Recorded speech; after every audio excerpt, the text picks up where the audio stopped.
In April 2015, Muhammad Qasim saw a dream.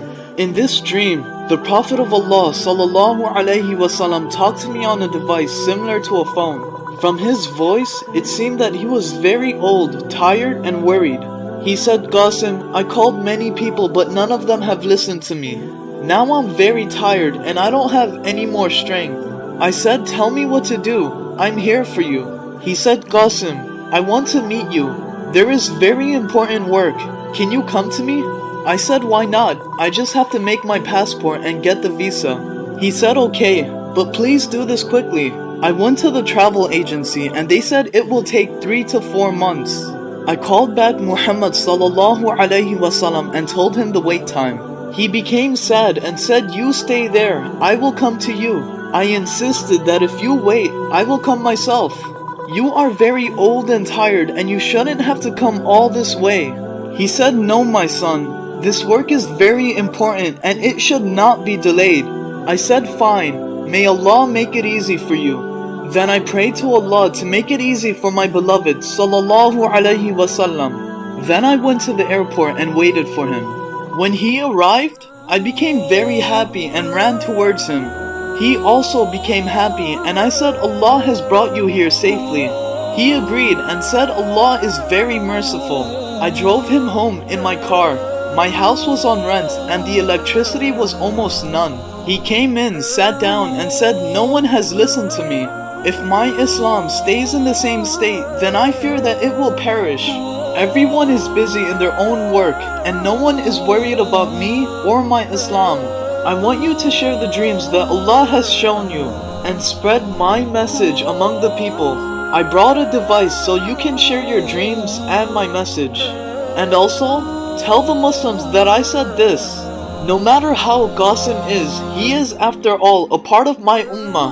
And I do not differentiate anyone from my ummah. And don't divide into groups saying Islam will not rise from Pakistan. Near Qiyamah, Islam is going to rise from someplace anyways. No matter where, the good thing is the Muslims will be united again. They will regain their lost status and Islam will be seen to the whole world with respect. And that's all that should matter, so what's bad about that? I replied that no matter how hard or dangerous this work is, I will do it by the mercy of Allah. On hearing this, so much happiness passed from the wet eyes of Muhammad ﷺ. He hugged me saying I had faith in Allah that you wouldn't refuse.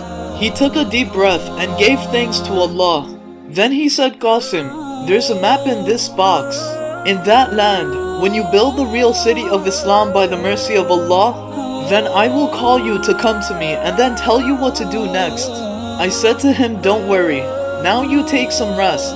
This job is mine now and I will do it by the mercy of Allah, inshallah." Then he started to pray to Allah for my success and my help. Then I thought, only Allah can help me now. It will be impossible to do this without the help of Allah. So I said Bismillah and started to do my work. I opened the box and there was a tablet type device, a map, and a message from Muhammad ﷺ. And there was also my dreams to share to the people. I went to big Muslim people with this message and they laughed at me. They said, "Qasim, go and do something else and don't waste our time." This depressed me, but I said no. I promised Muhammad ﷺ that I would do this work. Then I opened the map to see Khurasan and a drawing of a land in the east of Khurasan which looked like Pakistan. Then there was a note saying if near Qiyamah you see the real Islam spreading in the land before Khurasan, then join it even if you have to crawl with naked feet over mountains to get there. Then I got a message from a person who talked to me in detail, but he couldn't understand me clearly. I told him, "Come to my house, I'll show you a map."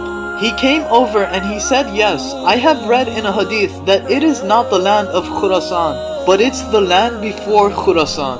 And if that's true, then the army of black flags is the army of Pakistan." Then I said, "Yes, Pakistan's army is the best army in the world because they are killing terrorists one by one." Then he said, "We must convey this message to the army of Pakistan. We have to save the last castle of Islam." I agreed, saying we should do it quickly. Muhammad sallallahu alaihi wasallam also said that the one who reads my message should share it with others. Then other people joined us and we started to work in the form of groups. And other people spread the dreams and the message very quickly. And then they were spread throughout the entire world by the mercy of Allah. And then the big people said, "We should have believed you before." I said to them that if Allah was never merciful and didn't help us, then we would have never been able to accomplish this.